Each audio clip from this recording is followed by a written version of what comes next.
My partners and I are working on a F350 Super Duty, and it needed a new water pump because it was leaking, and the tools we're using is a fan clutch water and a fan clutch wrench, a ratchet, extension, and So first things first, we need to drain all the coolant, which we've already done that.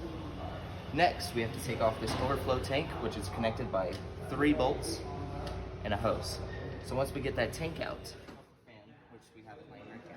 But in order to take off the fan, you use the fan clutch holder to hook onto the bolts on the water pump. And then you take your giant fan clutch wrench and spin this bolt right here. And that will cause it to loosen up, and then you can just pull it right out. Once you get the fan out, you got to do the fan shroud, which is held on by 2 bolts and then 2 clips. You will have to use a 8mm socket, and you can use an extension or not. So once you get those 2 bolts out, it just comes right up. Next, we need to take off the serpentine belt. In order to do that, you got to take a 1/2-inch breaker bar, put it on the idle tensioner, and then you got to pull the idle tensioner and pull the belt off.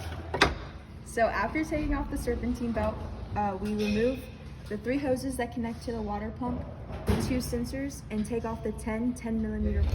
Why is the flash on? So after taking out the water pump, we need to buff the edges so that we have a clean surface to put the new gasket on.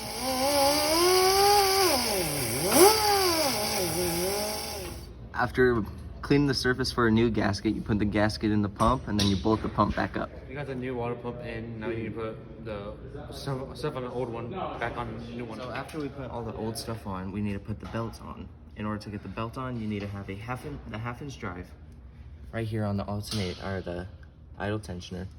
Pull it this way, and then put the belt on the last remaining pulley. Ready?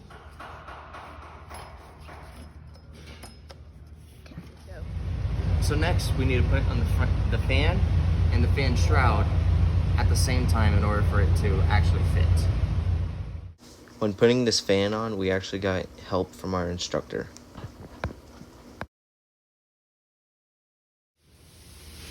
And now, since we have everything back together, we need to add coolant and then make sure there's no leaks.